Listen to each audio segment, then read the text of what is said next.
இந்த நாளினுடைய பிரசங்கத்திற்கான வேத வாசிப்பு ஒரு விஷயம் வாசிக்க கேட்கலாம். மத்தேயு எழுதின சுவிசேஷம் 27ஆம் அதிகாரம் 46ஆம் வசனத்தை நாம் வாசிக்கிறோம். 9ஆம் மணி நேரத்தில் இயேசு ஏலி ஏலி லாமா சபக்தானி என்று மிகுந்த சத்தமிட்டு கூப்பிட்டார். அதற்கு என் தேவனே என் தேவனே ஏன் என்னை கைவிட்டீர் என்று அர்த்தமாம் என்பதே. நான் ஒரு விஷயம் கண்களை மூடி தேவனை நோக்கி பார்த்து இந்த பிரசங்கத்திற்காக ஜெபிக்கிறேன்.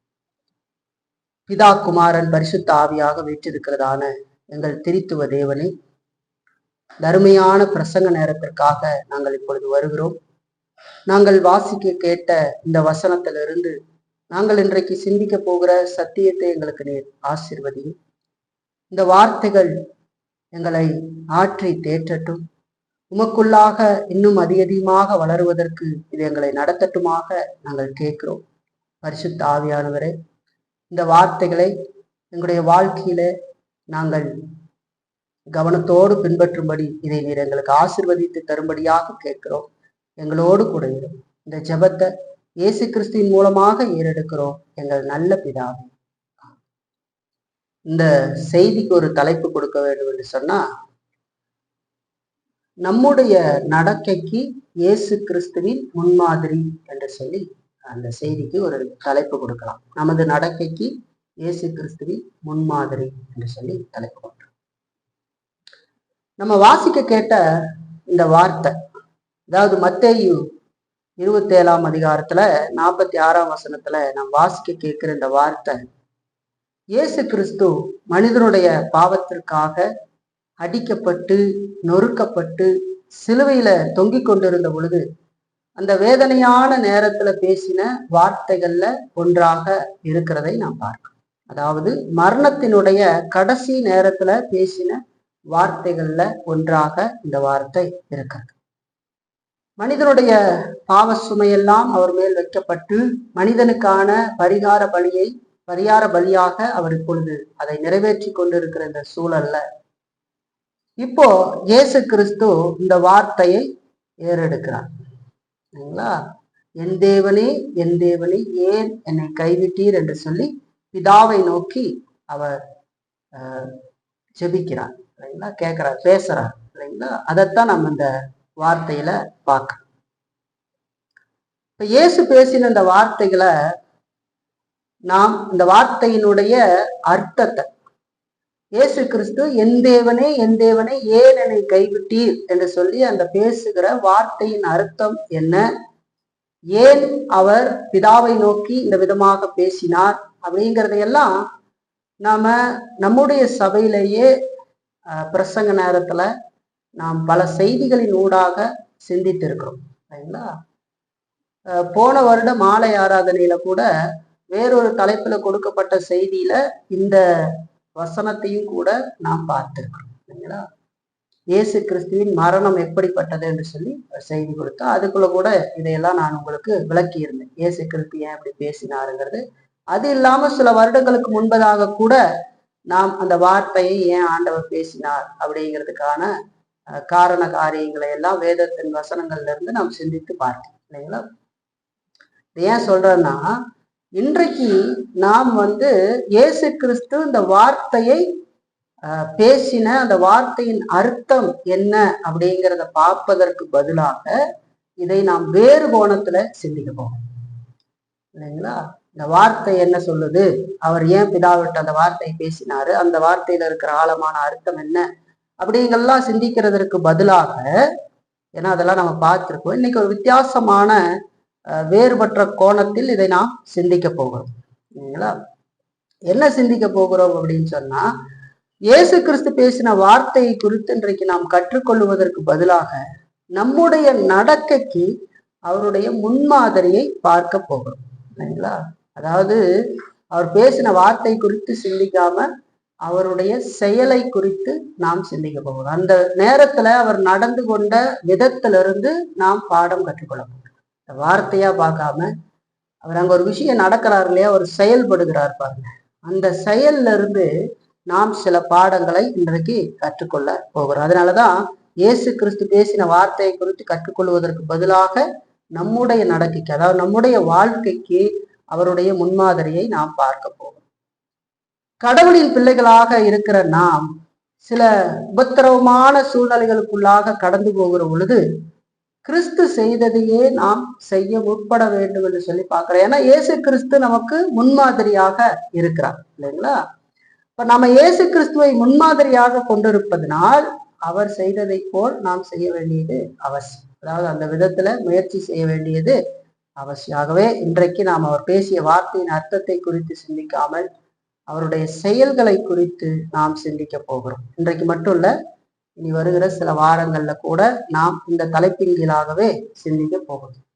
இன்றைக்கு இதிலிருந்து நாம் முதலாவதாக கற்றுக்கொள்ள போகிற சத்தியம் என்ன என்று சொன்னா, இயேசு கிறிஸ்து கைவிடப்பட்ட நிலையிலும் கூட பிதாவையே நோக்கி இருந்தார் அப்படிங்கிற அந்த காரியத்தை சிந்திக்கணும். இயேசு கிறிஸ்து கைவிடப்பட்ட நிலையிலும் கூட பிதாவையே நோக்கி இருந்தார். இப்ப இயேசு கிறிஸ்து முழுவதுமாக கைவிடப்பட்ட நிலையில சிலுவையில தொங்கிக் கொண்டு இருக்கிறார் இல்லைங்களா? அந்த நேரத்துல அவர் பிதாவை நோக்கி வேண்டுதல் செய்கிறார், பேசுகிறார் என்று சொல்லி நாம் பார்க்கிறோம். அதுல இருந்து இன்னைக்கு நாம சத்தியத்தை கத்துக்கொள்ள போறோம். 2 காரியத்தை இதுல நம்ம பார்க்கலாம். முதலாவது, இயேசு கிறிஸ்து கைவிடப்பட்ட நிலையில தன் உள்ளத்தை நோக்காமல் தேவனையே நோக்கி இருந்தார் என்று சொல்லி நாம் பார்க்கிறோம்.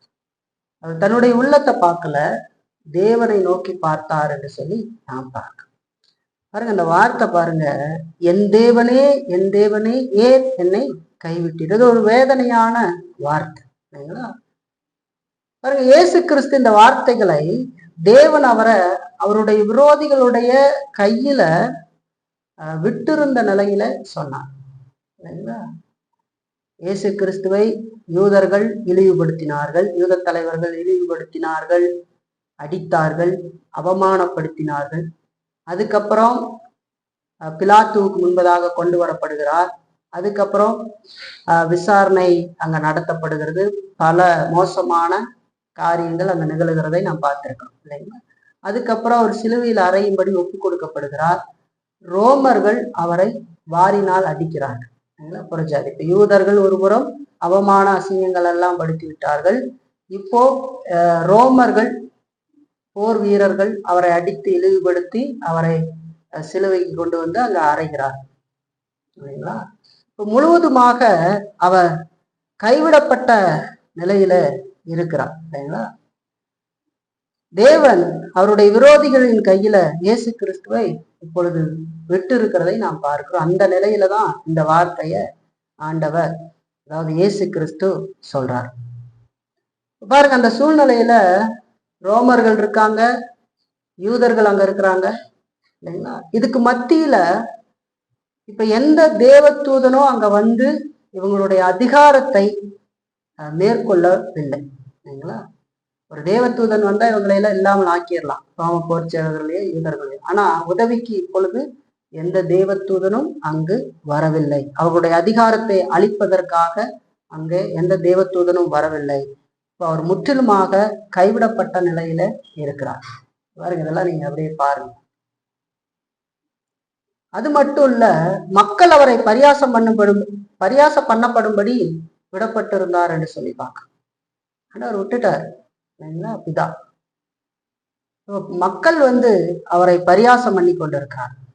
அவங்க தங்கள் இஷ்டம் போல பரியாசம் பண்ணி கொண்டிருந்தார்கள் என்று சொல்லி பார்க்க இல்லைங்களா? நமக்கு சொல்லுது பாருங்க, இதே 27ஆம் அதிகாரத்துல பாருங்க, மத்தேயு 27லயே முந்தின வசனங்களை பாருங்க, 39 44ஆம் வசனம் வரைக்கும் நான் வாசிக்கிறேன். அந்த வழியாய் நடந்து போகிறவர்கள் தங்கள் தலைகளை துலுக்கி தேவாலயத்தை இடித்து 3 நாளைக்குள்ளே கட்டுகிறவனை, உன்னை நீயே ரட்சித்துக்கொள், நீ தேவனுடைய குமாரனானால் சிலுவையிலிருந்து இறங்கி வா என்று அவரை தூஷித்தார்கள்.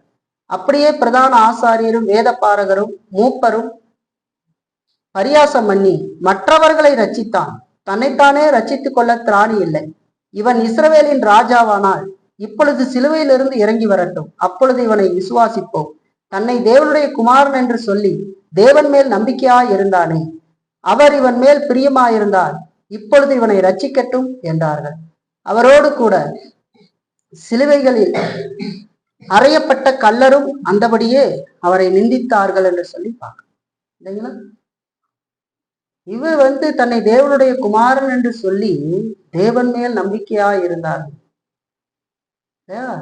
அந்த தேவன், இவன் சொல்ற தேவன், அவர் இவன் மேல் பிரியமா இருந்தா இப்பொழுது இவனை ரட்சிக்கட்டும் அப்படின்னு சொல்ற.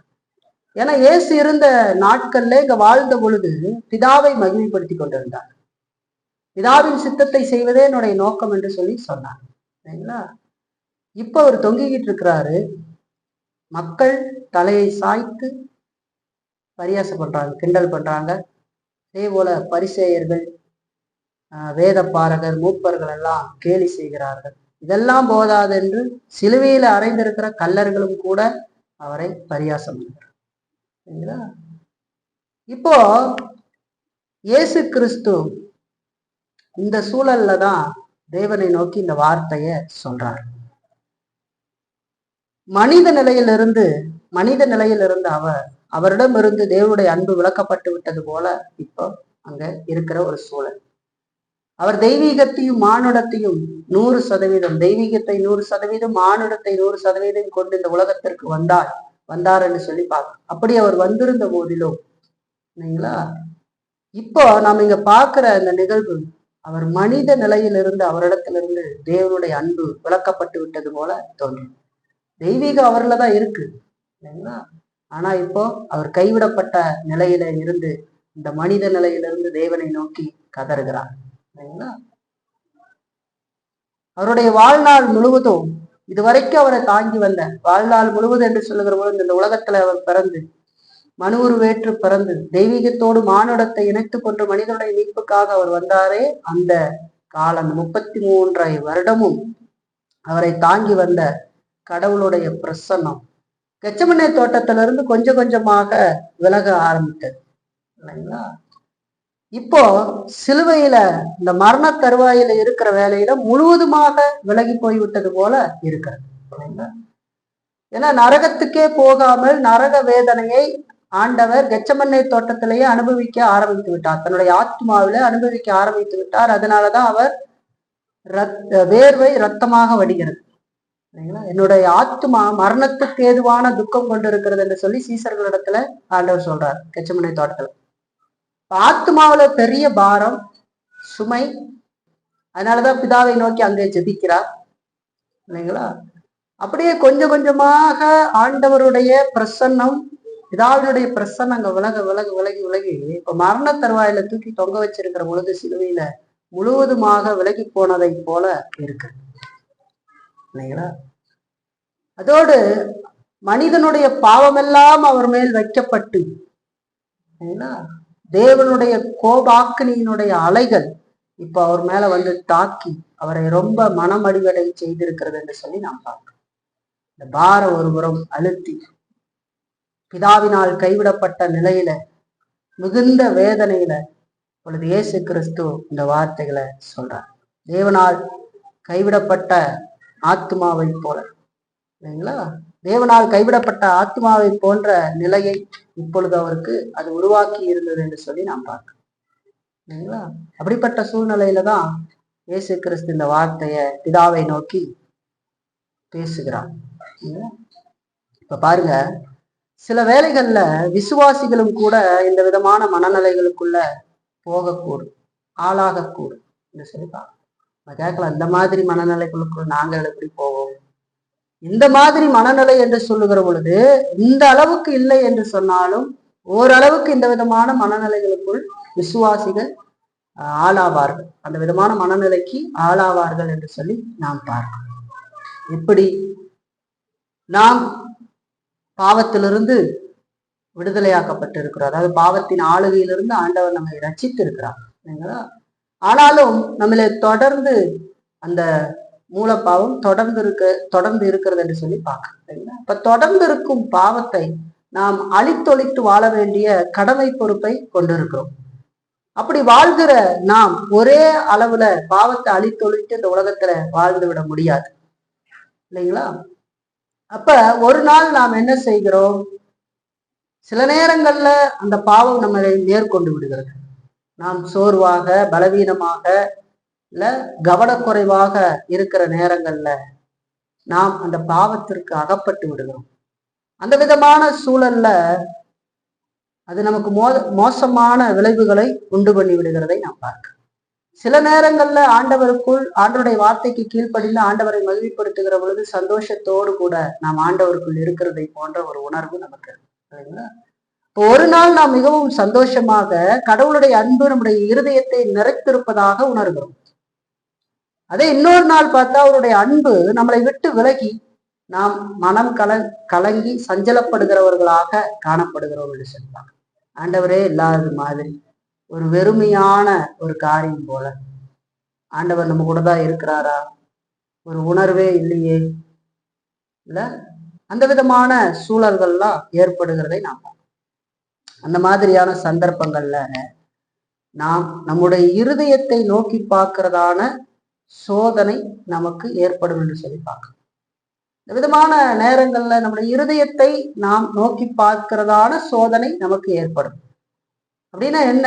தேவனுடைய உதவியை நாடுவதற்கு பதிலாக நாம் நம்முடைய இருதயத்தை நோக்கி பார்த்து, நான் இப்படி இருக்கிறேனே, எனக்கு இப்படி ஆகி போயிடுச்சு, நான் இனி என்ன பண்ணுவேன் ஏது பண்ணுவேன்னு சொல்லி சுய பரிதாபம் கொண்டு, இல்லைங்களா, நமக்கு ஒரு மோசமான நிகழ்வு நடக்கிற பொழுது நாம் நம்முடைய இருதயத்தை பார்த்து, இது கடவுளுக்கு எதிராக செய்திருக்கிறோம், நாம் மோசமானவர் அப்படின்னு சொல்லி தேவனிடத்தில் நாம் திரும்ப வேண்டும்.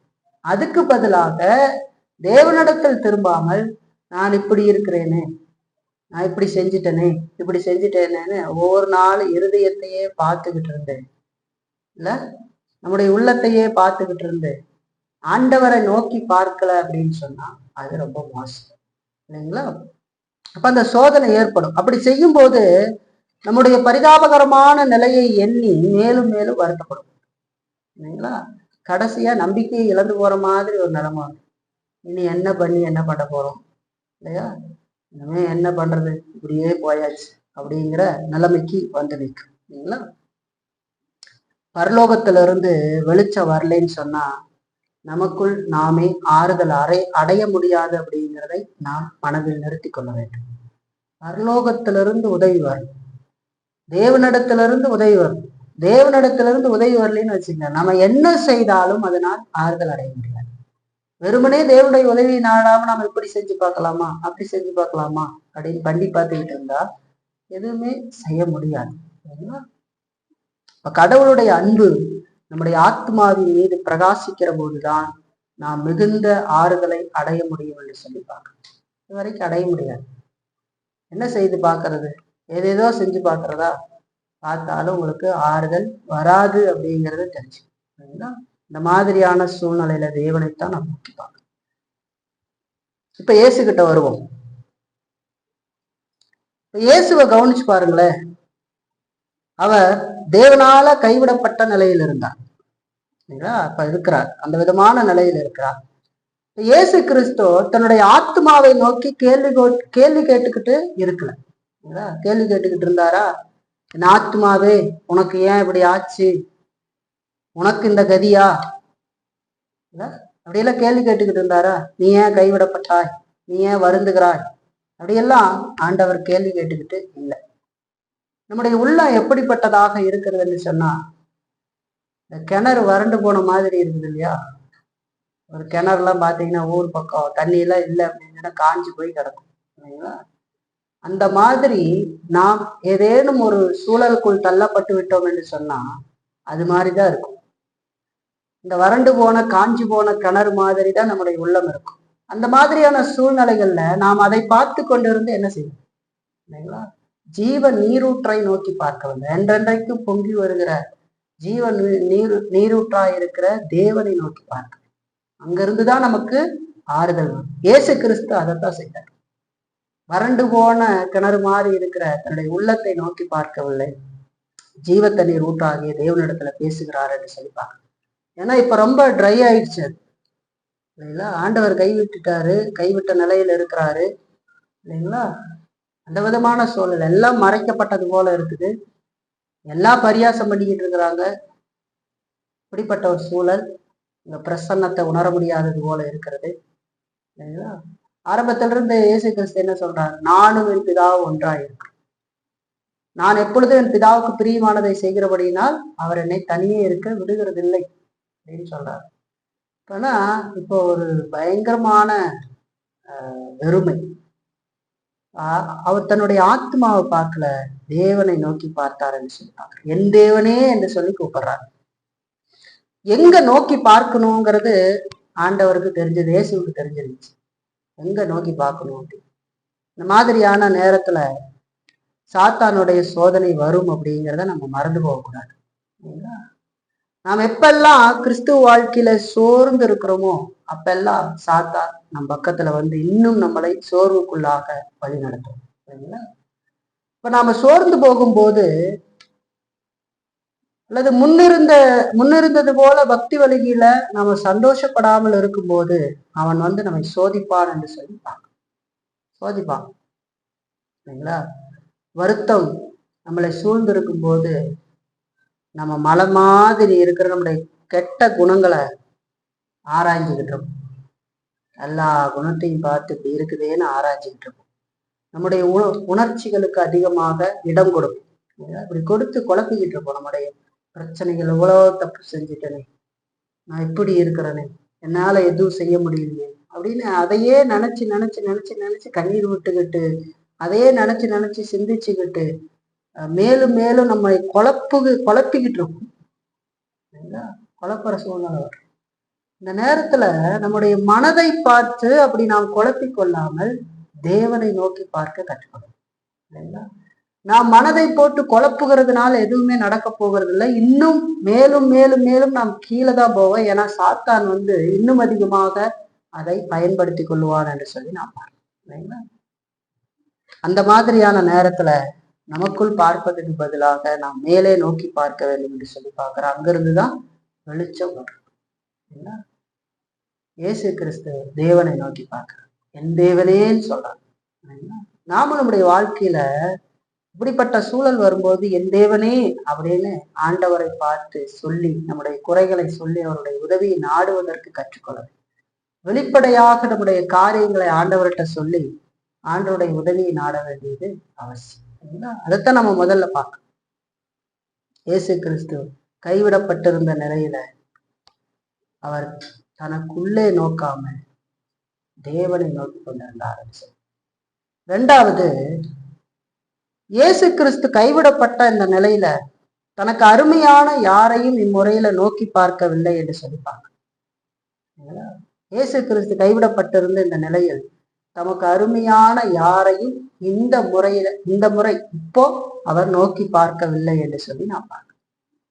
அது என்ன இம்முறை நோக்கி பார்க்கவில்லை அப்படின்னா, அவருடைய பாடுகளுடைய ஆரம்பத்துல அவர் தம்முடைய சீசர்களிடத்துல ஆறுதல் தேடினவர் போல காணப்பட்டார்.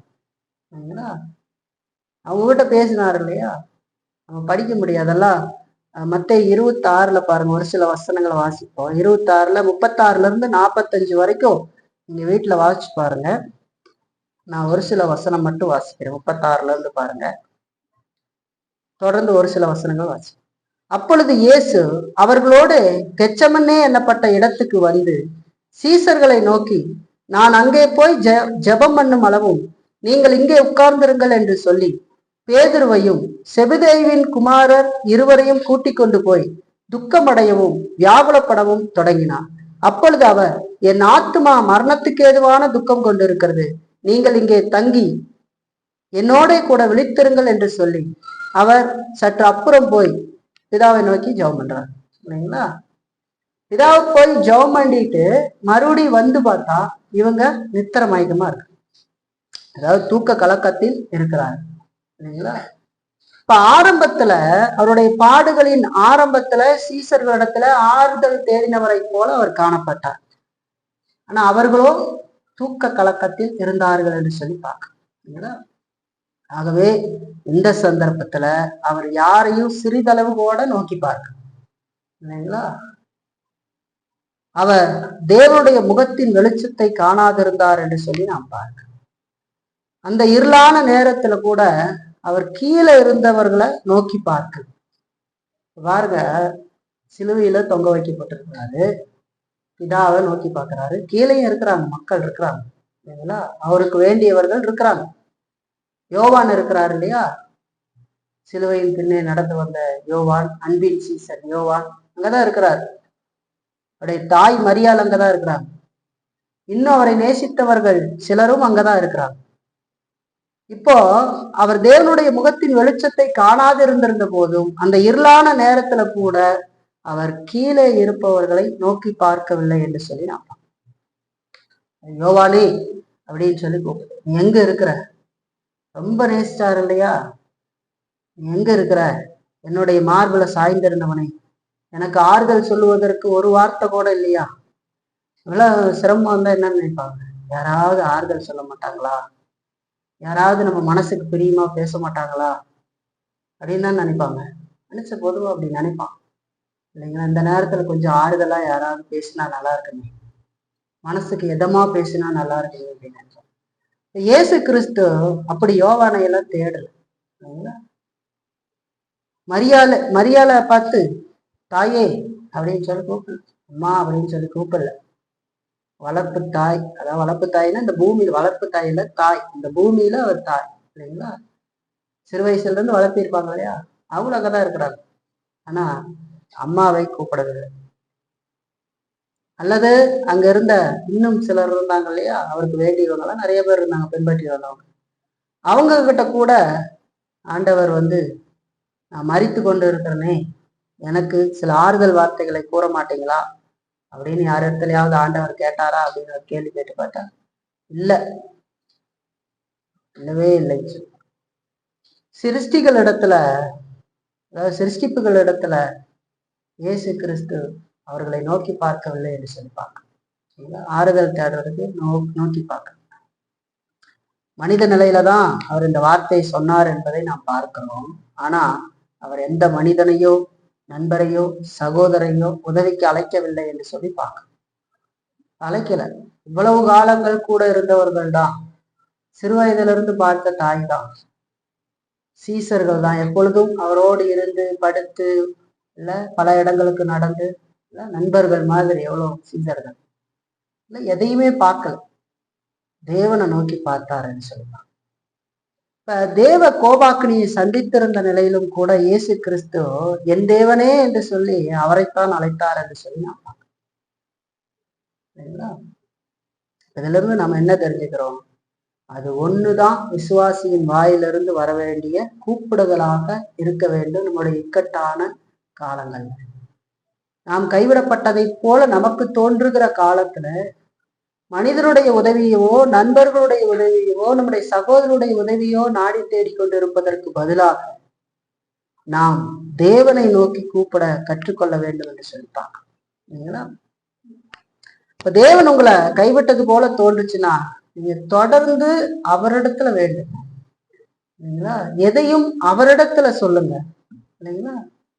அவரிடத்துல சொல்றது கத்துக்கிறோம். ஆண்டவரே, நான் இந்த விதமான சூழ்நிலையில் இருக்கிறேன், இருள் சூழ்ந்தது போன்ற சூழ்நிலையில் இருக்கிறேன், ஆனாலும் நீர் எனக்கு இரக்கம் பாராட்டி என் வாழ்க்கையில வெளிச்சத்தை கொடும் ஆண்டவரே, நான் தொடர்ந்து முக்குள்ள போறதுக்கு எனக்கு உதவி செய்யுன்னு கேட்டா ஆண்டவர் உதவுவார் இல்லைங்களா? தாவீது ஜெபம் பண்றாரு இல்லையா? சங்கீதம் 51ல பயங்கர இக்கட்டான சூழல், ஆனால் தேவனை நோக்கி அவர் கதறி ஜெபிக்கிறார் இல்லைங்களா? மனுஷங்களிடத்திலேயோ, மற்றவர்களிடத்திலேயோ, இல்ல மனுஷங்களிடத்திலேயோ மற்றவைகளிடத்திலேயோ ஆறுதல் தேடுவதை விட்டுட்டு நாம் தேவனை நோக்கி கொண்டு, நாயை வச்சுக்கிட்டு ஆறுதல் தேட முடியாது. மனுஷன் நாய்கிட்ட கொஞ்ச நேரம் பிஸ்கெட் போட்டு பார்த்துக்கிட்டு தலையை கொஞ்சம் சமாதானமா இருக்கலாம், இல்லைன்னா மீன் தொட்டியை போய் பார்த்துக்கிட்டு இருக்கிறது, இல்லைன்னா ஏதாவது கடல் வார்த்தலமா போய் உட்காந்துக்கிட்டு அப்படியே பார்த்துக்கிட்டு இருக்குது, பிரம்ம பிடிச்சவனாட்ட அந்த கடல் அலைகளை பார்த்து கொஞ்சம் கொஞ்சம் சமாதானம் அடையலாம்னு சொல்லி நினைக்கிறது, இல்லைன்னா மனுஷங்களை பார்த்து அவங்க கிட்ட ஏதாவது ஆறுதல் அடையலாமான்னு நினைக்கிறேன் இல்லைங்களா? நாம் ஒருவருக்காக ஒருவர் சகோதரர்கள் வேண்டிக் கொள்ள வேண்டியது அவசியமாக இருக்கு, அது இல்லைன்னு மறுப்பதற்கு இல்லை. ஆனா ஆறுதலுக்கு, நம்ம மன ஆறுதலுக்கு மனுஷர்களை நோக்கி பார்த்திருந்தாலும் அவர்கள் பேசுகிறதுனால் நாம் பெரிய ஆறுதலை அடைந்துவிட முடியாது. தேவன் நம்முடைய வாழ்க்கையில நம்முடைய ஆத்மாவின் மேல் வெளிச்சத்தை அனுப்ப வேண்டும் இல்லைங்களா? அப்பொழுதுதான் நமக்கு சமாதானம் கிடைக்குமே தவிர, சந்தோஷம் கிடைக்குமே தவிர, மனிதர்களை பார்த்து கொண்டிருந்தா அப்பொழுது அவர்கள் பேசுகிற சில வார்த்தைகளை பேசினாலும் கூட அந்த நேரத்துக்கு கொஞ்ச நேரம் இருக்கும், மறுபடியும் கொஞ்ச நேரம் கழிச்சு பார்த்தீங்கன்னா மிகுந்த வேதனை தொற்றிக்கும். திருப்ப எதையுமே நம்மளால வாழ்க்கையில செய்ய முடியாது இல்லைங்களா? பார்த்தீங்களா? இப்ப மனுஷங்களிடத்திலேயே மற்றவைகளிடத்திலேயே ஆறுதல் தேடிக்கிட்டு இருக்க கூடாது, கடவுள் இடத்துல தேட வேண்டும் என்று சொல்லி பார்க்க. உங்களுடைய ஆர்வத்தை பொறுத்து, நீங்க கடவுள்கிட்ட கேட்கறத பொறுத்து சீக்கிரமாகவோ தாமதமாகவோ அவர் உங்களிடத்துல வருவார் இல்லையா? நம்முடைய ஆர்வத்தை பொறுத்து அவர் நம்மை கைவிட மாட்டார் என்று சொல்லி ஆண்டவர் சொல்லியிருக்கிறார் இல்லையா? நான் உன்னை கைவிடுவதும் இல்லை, உன்னை விட்டு விலகுவதும் இல்லை என்று சொல்லியிருக்கிறார். அவர் தான் நமக்கு உதவி செய்ய முடியும். ஒரு சிறு குழந்தைகளை வச்சுக்கோங்களேன், சின்ன பிள்ளைகளை வச்சுக்கோங்க. இந்த சின்ன பிள்ளைகளை அடிக்கும் போது அதுக்கு வலிக்குங்களா? அது வலிச்சா கூட அது அந்த தாய்கிட்ட தான் போகும். தாயினுடைய அன்பு அதுக்கு தெரியும், நல்லா தெரியும். தாயினுடைய தேவை தனக்கு எவ்வளவு அவசியம் அப்படிங்கிறது அது இயல்பாகவே உணர்ந்திருக்காங்க. அவங்க கிட்ட தான் நமக்கு கிடைக்கும்ன்றது தெரியும். அதனால தன்னுடைய தேவைகளுக்கு எல்லாம் தன்னுடைய தேவைகளை எல்லாம் தாய் மாத்திரம்தான் நிறைவேற்ற முடியும் அப்படிங்கிறதும் இந்த குழந்தைகளுக்கு தெரியும். அதனாலதான் குழந்தைகளை எவ்வளவு அடிச்சாலும் அதுகளுக்கு வலித்தாலும் தாயின் இடத்துல, தந்தையின் இடத்துல ஒரு தாய் தான் உதவி, அதுக்கு சாப்பாடு கொடுக்கறது, மற்ற தாய் உடனே அங்கதான் உண்டு. என்ன பண்ணி பாருங்க, ஏன்னா அது இயல்புலேயே உணர்ந்து இருக்கிறது, அங்க இருந்துதான் கிடைக்கும் அப்படின்னு போகும். அது மாதிரி நாமும் இந்த குழந்தை மாதிரி கடவுள் இடத்துல தான் போவோம். கடவுள் நம்மளை அடித்தாலும், கடவுள் நம்மளை நாம் செய்த தவறுல சிச்சித்தாலும் நாம் ஆண்டவர்ல தான் தேவையை அடைய முடியும் என்பதை உணர்ந்து அவர் இடத்துல போகிற பொழுது, தாயிடத்துல எப்படி ஒரு குழந்தை போகிற பொழுது என்னதான் அடித்திருந்தாலும் மறுபடியும் அரவணைத்துக் கொள்கிறார்களோ, அதுபோல கர்த்தர் நம்மை அரவணைத்துக் கொண்டு தொடர்ந்து நம்மளை நீதியின் பாதையில நடத்துவார், சமாதானத்தை கொடுப்பார், சந்தோஷத்தை கொடுப்பார். நாம் எந்த காரியத்துல சோர்ந்து போயிருக்கிறோமோ அதுல உற்சாகத்தை கொடுத்து தொடர்ந்து நம்மளை வழி நடத்துவார். சூழ்நிலைகள்லாம் பார்த்தா எதுவுமே சரியா இருக்காது. நம்முடைய சிந்தனை, அறிவுல, நம்முடைய வாழ்க்கை முறைகள்ல ஒரு ஒரு அளவுக்கு மேல நம்ம போக போக, கவனம் இல்லாம போக போக போக நம்ம எந்த அளவுக்கு போகிறோமோ அந்த அளவுக்கு நாம் மேல வருகிறது ரொம்ப கஷ்டமா கடினமா மாறிவிடும். இப்ப நாம எவ்வளவோ செய்ய வேண்டும் என்று சொல்லி முயற்சிப்போம், நம்முடைய ஆத்மாவை போட்டு இருதயத்துல சிந்திச்சு சிந்திச்சு நாமளே குழப்பிக் கொள்வோம். இப்படி செய்யணும், அப்படி செய்யணும், அதை செய்யணும், இதை செய்யணும். ஆனா ஆண்டவருடைய உதவியை நாடுவதற்கு நாம் மறந்து போயிடும் இல்லைங்களா? சில நேரங்கள்ல முடியவில்லை அப்படின்னு சொல்லி அதை நாம் கைவிடுவதற்கு பார்ப்போம். இது காரணம் என்ன? நம்மளை நோக்கி பார்க்கிறோம், நம்முடைய இருதயத்தை மேலும் மேலும் குழப்பிக் கொள்ளுகிறோம், சாத்தான் அதை சாதகமாக்கி கொண்டு இதெல்லாம் உன்னால முடியாது அப்படின்னு சொல்லி. இப்ப ரெண்டாவதா நம்ம பார்க்கிறோம், ஆண்டவர் இக்கட்டான சூழ்நிலையில கைவிடப்பட்ட நிலையில் இருந்த பொழுதும் அவர் வேற யாரையும் இம்முறையில இந்த நேரத்துல நோக்கி பார்க்க. இதுக்கு முன்னாடி அவர் ஆறுதல் அடைந்தது போல தெரிந்தாலும் ஆறுதல் ஒன்றும் அடையல, நம்ம பாக்குறோம். இருந்தாலும் அப்படி அங்க பேசுறாரு இல்லையா கெச்சமனை தோட்டத்துல. ஆனா இப்போ அவர் அந்த விதத்துல செய்யவில்லை என்று சொல்லி நான் பார்க்கிறேன். ரெண்டு காரியங்கள் நாம் பார்க்கிறோம். இயேசு கிறிஸ்து கைவிடப்பட்டிருந்த, இன்னைக்கு நம்ம பார்த்தது முக்கியமா தான், இயேசு கிறிஸ்து கைவிடப்பட்டிருந்த நிலையில பிதாவையே நோக்கி இருந்தார். ரெண்டு விஷயம் பார்த்தோம். அவர் தன்னுடைய உள்ளத்தை நோக்கவில்லை, தேவனை நோக்கி இருந்தார். அவர் மற்றவர்களை நோக்கி பார்க்கவில்லை, தேவனை நோக்கி இருந்தார் என்று சொல்லிப்பார். இது நம்முடைய வாழ்க்கையில நாம் எடுத்துக்கொள்ள வேண்டிய முக்கியமான காரியம். அந்த அளவுக்கு நாம் கைவிடப்பட்ட நிலைமைக்கு போகல, ஆனா ஓரளவுக்கு சில நேரங்கள்ல இருள் சூழ்ந்தது போல ஆகிவிடும். நம்முடைய மோசமான நிலையின் காரணமாக அப்படி நாம் ஆகிவிடுகிறோம். ஏன்னா பல விதங்கள்ல அந்த விதமான சூழ்நிலைகளுக்கு தள்ளப்படுகிறோம். சில நேரம் பாவங்கள், சில நேரம் சோதிக்கிற காரியங்கள் கூட கடவுள் செய்கிறார் நம்முடைய வாழ்க்கையில நாம் வளருவதற்கு. ஆபிரகாமுக்கு செய்யலையா, சொந்த மகனையே பலியிடு அப்படின்னு சொல்லுகிற பொழுது அது எவ்வளவு இருள் சூழ்ந்த பாரத்தை உண்டாக்கக்கூடிய காரியமா இருந்திருக்கும் பாரு. ஆனா அவர் கடவுள்லயே நம்பிக்கை வைத்திருந்தார், வேற எதுலையுமே நம்பிக்கை வைத்தார். எல்லாரையும் கூப்பிட்டு ஆண்டவர் இப்படி சொல்லிட்டாரே, எனக்கு ரொம்ப வேதனையா இருக்குது, கஷ்டமா இருக்குது, எப்படி நான் 100 வயதுல பிள்ளையை போயிட்டு அதை கொண்டு போய் பலி செலுத்துறது, இது சரிதானா அப்படின்லாம் இல்லை. கடவுள் கொடுத்தார் இல்லைங்களா, கடவுள் இப்பொழுது செய்ய சொல்லுகிறார். கடவுள் நல்லவர், அவருடைய வாழ்க்கையில சரியானதை தான் செய்வார் நம்புறேன். அதனால எதுக்கும் கவலைப்படல. வேலைக்காரங்கிட்ட கூட சொல்லல, என்ன செய்ய போறேன்னு தெரியல. ஏன் ஈசாக்குக்கே தெரியல, மேல போய் தான் கேட்கிறார். ஈசாக்குக்கே டவுட் வந்துதான் கேட்கிறார். கட்டை இருக்குது, கத்தி இருக்குது, இல்ல நெருப்பு இருக்குது, பலிக்கு ஆடுங்க. அப்ப அந்த சூழ்நிலையில ஆபிரகாமுக்கு எப்படி இருக்குன்னு பாருங்க, அந்த வார்த்தை கேட்டான். ஆனாலும் அவர் கடவுளை நம்பி இருந்தாருன்னு சொல்லி பார்க்கணும். நம்முடைய இக்கட்டான சூழ்நிலைகள்ல ஆண்டவர் தான் நம்பி இருக்கோம். சரி, இதுல இருந்து ஒரு பயன்பாடை நம்முடைய வாழ்க்கைக்கு எடுப்போம். நம்முடைய பலவீனமான நேரங்கள்ல நாம் தேவனை மட்டுமே நோக்கி இருப்போம் என்கிற அந்த தலைப்போடு கூட இந்த பயன்பாடை சொல்லிக்கலாம். நம்முடைய பலவீனமான நேரங்கள்ல நாம் தேவனை மட்டுமே நோக்கி இருப்போம் என்கிற தலைப்பு. உங்கள சிலர் கூட இந்த நேரத்துல மன ஆறுதல் இல்லாம பலவீனமாக இருக்கலாம். பலவிதமான சூழலுக்குள் நாம் கடந்து போகிறோம் இல்லைங்களா. அதனால மன ஆறுதல் இல்லாமல் இருக்கலாம். அதோடு நீங்க உங்களுடைய இருதயத்தையோ அல்லது மற்றவர்களுடைய உதவியோ நோக்கி பார்த்துக்கிட்டு இருக்கலாம் சூழல்ல, சரிங்களா. ஆனா நீங்க நோக்கி பார்க்க வேண்டியது அவைகளை அல்ல அப்படிங்கிறது தெரிஞ்சுக்கணும். தேவனை நோக்கி பார்க்க, தேவனை மட்டும்தான் நாம் நோக்கி பார்க்க வேண்டும் என்று சொல்லி பார்க்க.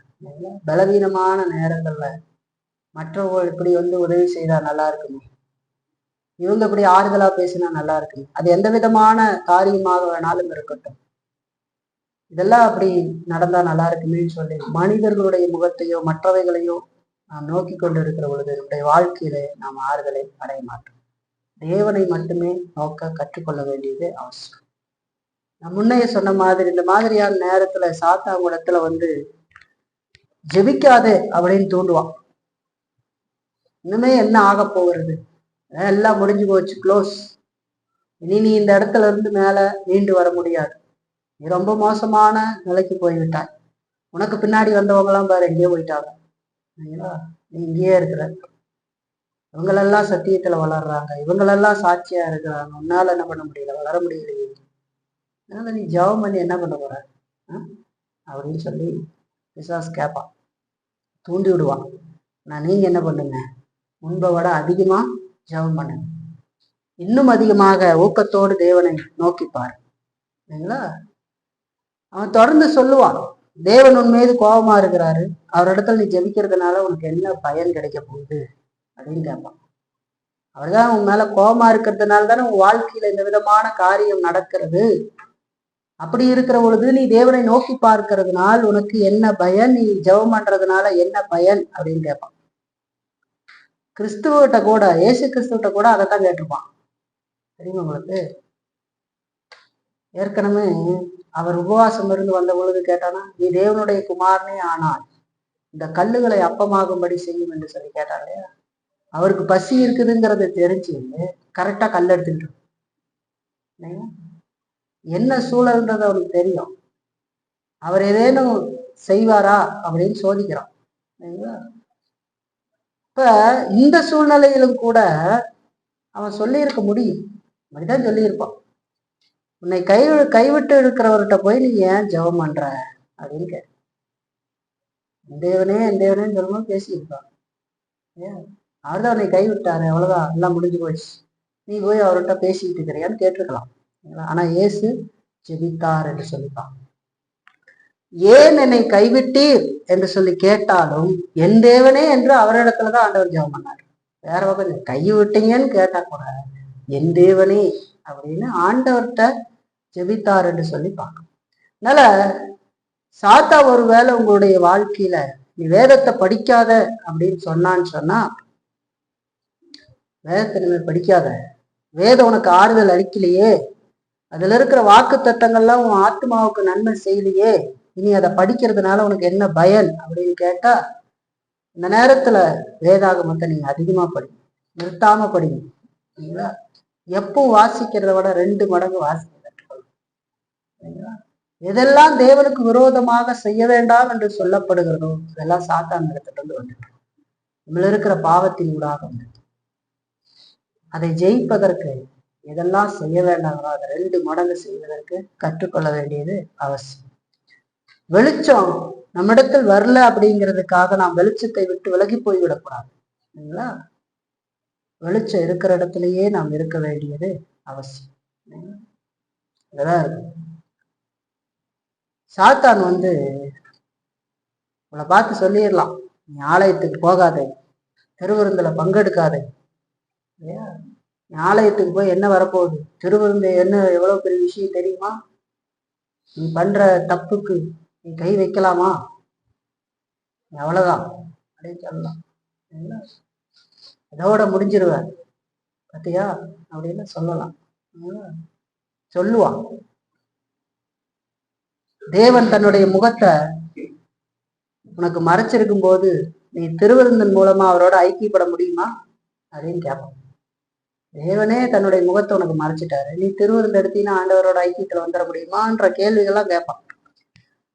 ஆனா நம்ம இந்த மாதிரியான நேரத்துல எப்போது இயேசுவின் மாதிரியை பின்பற்ற வேண்டும் என்று சொல்லி பார்க்கணும். அதனாலதான் இயேசுவின் மாதிரி, நம்முடைய நடக்கைக்கு இயேசுவின் மாதிரியை நாம் பின்பற்றணும். என்ன செய்யணும்? தனி ஆராதனையில இன்னும் ஊக்கத்தோடு ஆண்டவரிடத்தில் இருக்கணும். பொது ஆராதனையில தொடர்ந்து தேவனிடத்துல வரணும். திருவிருந்த ஐக்கியத்துல வரணும். சரிங்களா? இதெல்லாம் நாம் தொடர்ந்து செய்யணும். அது மட்டும் இல்ல, இயேசுவோடு சேர்ந்த நாமம் ஆண்டவர் இயேசுவோடு சேர்ந்த நாமம் கூட அவர் என்னை அடித்தாலும் நான் அவரையே நம்பி இருப்பேன்னு சொல்ல கத்து. ஏன்னா நான் நம்பக்கூடிய வேற யாருமே இல்லை அப்படின்னு சொல்ல. ஏன்னா வேற நான் யார் நம்புறது? அவர் என்னை அடிச்சாலும் நான் அவரையே நம்புவேன், என் தேவனே அப்படின்னு கூப்பிட கத்து. இந்த விதமான சூழ்நிலையில இருக்கிற என்னை கண்ணோக்கி பாருங்க, என் மேல் இரக்கம் காட்டுங்க, இந்த காரியத்திலிருந்து என்னை மேல தூக்கி விடுங்க, நான் உமக்கு விரோதமாக பாவம் செய்திருக்கிறேன், இப்பொழுது உமோடு இருக்கிற ஐக்கியத்தை அந்த உணர்வு கூட இல்லாமல் போய்விட்டது, இந்த மாதிரியான சூழ்நிலை என்னை அதிகமாக நெருக்கி என்னை மனசோர்வடைய செய்து கொண்டிருக்கிறது, நான் ரொம்ப மோசமான நிலையில இருக்கிறேன், எனக்கு இரக்கம் காட்டுங்க, என்னை கைவிடாத தேவனை, நான் உன்னை விட்டு விலகுவதும் இல்லை உன்னை கைவிடுவதும் இல்லை என்று சொன்னீரே, நேற்றும் இன்றும் மாறாதவராய் இருக்கிறீரே, எனக்கு இரக்கம் காண்பீங்கன்னு சொல்லி தேவனை நோக்கி கதறுவதற்கு கற்றுக்கொள்ளுங்க. அதுக்கு பதிலாக தேவனை விட்டு விலகுவதற்கு பார்க்காது. அப்படி விலகச் செய்வது பிசாசு என்று சொல்லிட்டாங்க. அவர் தமது முகத்தை எனக்கு மறைத்து கொண்டாலும் நான் அவரையே நோக்கி கூப்பிடுவேன்னு சொல்லணும். பிசாசு சொல்லணும் பேசினானா அந்த மாதிரி சிந்தனை வரும்போது, ஐயா என்னுடைய கண்கள் என்னுடைய ஆத்மாவையோ என்னுடைய நண்பர்களையோ என்னுடைய உணர்வுகளையோ நோக்கிக்கிட்டு இருக்காது, அது ஆண்டவரை மாத்திரமே நோக்கி கொண்டு இருக்குன்னு சொல்றது. இதுதான் நம்முடைய வாழ்க்கையில செய்ய வேண்டிய முக்கியமான காரியமா இருக்கிறது. இப்ப நம்முடைய பலவீனமான நேரங்கள்ல நாம் தேவனை மட்டுமே நோக்கி இருக்க வேண்டும் என்று சொல்லி நான் பார்க்கணும். நீங்க இப்ப யார் நோக்கிக்கிட்டு இருக்கீங்கன்னு உங்ககிட்ட நீங்களே கேள்வி கேட்டு பாருங்க. இல்லைங்களா? நீங்கள் உங்களுடைய உள்ளத்தையே நோக்கி பார்த்து ஒரு நாள் வெம்பிக் கொண்டு இருக்கிறீர்களா? உங்களுடைய முடியாத தனங்களையும் இதையெல்லாம் சிந்திச்சு சிந்திச்சு சோர்ந்து போய் கொண்டு இருக்கிறீர்களா? இதெல்லாம் எப்படி ஆக போகுது அப்படின்னு சொல்லி எண்ணி கலங்கிட்டு இருக்கிறீங்களா? கேள்விப்பார். கலங்கி கலங்கி ஒண்ணும் இல்லாமல் தான் போவீர்களே தவிர மேலே வர முடியும். ஏன்னா நாம் ஆண்டவருக்குள்ளாக மேலே வரணும் அப்படின்னு சொன்னா நாம் ஆண்டவரை நோக்கி பார்க்கணும். நம்முடைய இருதயத்தை நாம் நோக்கி பார்ப்பது நல்லது. அது எதுக்கு நேராக நம்மளை நடத்த வேண்டும்? தேவனுக்கு நேராக நம்மளை நடத்த வேண்டும்.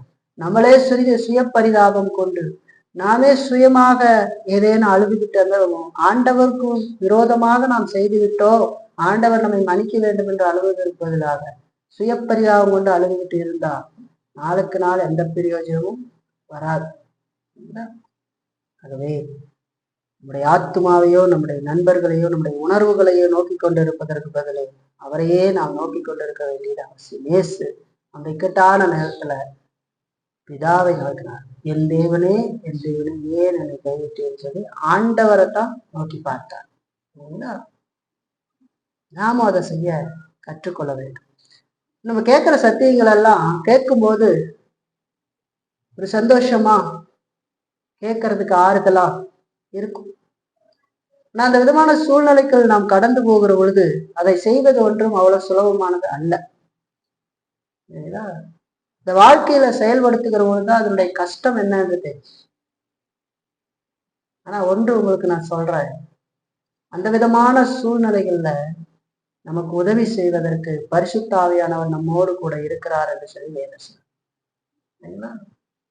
அவர் நம்மளை கைவிட மாட்டார். அவர் நம்மை தொடர்ந்து நடத்துகிறவராக இருக்கிறார் அப்படிங்கிறத நம்ம மறக்கக்கூடாது. அப்போ இந்த விதமான சூழ்நிலையில பரிசுத்த ஆவியின் துணையோடு இயேசு கிறிஸ்துவின் மூலமாக பிதாவை நோக்கி நாம் வேண்டுதல் செய்ய வேண்டியது அவசியம் என்பதை மறக்க. நாம் தொடர்ந்து ஆண்டவரையே நோக்கி பார்க்க வேண்டியது அவசியம். அப்படி பார்க்கிற பொழுது சொன்ன மாதிரி நம்மளுடைய நிலையை பொறுத்து சீக்கிரமாகவோ அல்லது தாமதமாகவோ பதில் வரும். பதில் நிச்சயம் வரும். ஏன்னா ஆண்டவர் நம்மை கைவிடுகிறது இல்லை என்று சொல்லியிருக்கிறார். அவர் நம்மை விட்டு விடுகிறது இல்லை என்று சொல்லியிருக்கிறார். ஆகவே எல்லாம் சிந்திக்கிற பொழுது இந்த காலங்கள்ல நம்ம இதையெல்லாம் கவனத்தோடு பார்த்து சொன்னேன். ஒருவேளை உங்கள சிலருக்கு இந்த மாதிரி இருக்கலாம்னு சொன்னேன். ஒருவேளை சிலருக்கு இல்லாமல் இருக்கலாம். இந்த சூழ்நிலையில நீங்க சந்தோஷமா இருந்துகிட்டு இருக்கலாம். ஒருவேளை நீ வரலாம். அந்த மாதிரியான சூழ்நிலைகள்லையும் நீங்க இந்த சிலுவையில இயேசு கிறிஸ்து பேசின வார்த்தைகளை நினைத்துப்பார். அவருடைய செயல்பாடுகளை நினைத்துப்பார். ஏன் என்னை கைவிட்டீர் என்று சொன்னாலும் பிதா இயேசு கிறிஸ்து பிதாவை நோக்கி என் தேவனே என்றுதான் சொல்லி ஜெபம் பண்ணாரு அப்படிங்கிறது தெரிஞ்சு அவரிடத்துல போங்க. அவரை நோக்கி பாருங்க. மனிதர்களை நோக்கி பார்க்கறதுனால தற்சமயமான ஆறுதல் கிடைக்கலாம், தற்சமயமான உதவிகள் கிடைக்கலாம். ஆனா நிரந்தரமான உதவிகளை அவங்க இடத்துல பெற முடியாது இல்லைங்களா? ஆகவே நம்ம கவனத்தோடு இன்றைக்கு நம்ம கற்றுக்கொண்ட அந்த சத்தியத்தின் அடிப்படையில நம்ம ஒவ்வொரு நாளும் எல்லா சூழ்நிலைகளிலும் தேவனை நோக்கி பார்ப்போம். அதுல முக்கியமாக நாம் இந்த விதமான இருளான சூழல்ல ஆண்டவரால் கைவிடப்பட்டது போன்ற தெரிகிற சூழல்ல சில நேரங்கள் நம்ம பாவம் தொடர்ந்து ஆண்டவர் எச்சரிக்கை கொடுக்கிற பொழுது நாமும் பலவீனத்தினால் தொடர்ந்து செய்து கொண்டே போய்விட்டோம் என்று சொன்னார். பரிசுத்த ஆவியானவர் தன்னுடைய செயல்பாடுகளை நிறுத்தி கொண்டு இருள் சூழ்ந்தது போல ஆயிடும். கவனங்களே இருக்காது இல்ல. முன்பு ஒரு நாள் நல்லா ஆண்டவரை பாடி சந்தோஷமா இருந்தது போல, வேதத்தை சந்தோஷமா வாசித்து கொண்டிருந்தது போல, தேவனை பற்றி சந்தோஷமா மற்றவரிடத்துல பேசி மகிழ்ந்தது போல இருக்க முடியாது. மனிதன் மட்டும் இருப்பான், உயிர் இல்லாத பணம் மாதிரியான நிலைகளுக்கு மாறி அப்படியே துக்கத்துல போயிட்டு அது எவ்வளவு மோசம். அந்த மாதிரி நேரத்துல தேவனை நோக்கிப்பார். ஊக்கத்தோடு தேவனை இந்த வார்த்தைகளை பயன்படுத்தி நோக்கிப்பார். கடவுள் நிச்சயமாக ஆறுதல் தருவார். நம்ம அதை செய்வோம். கடவுள் இப்படி நடத்தட்டும்.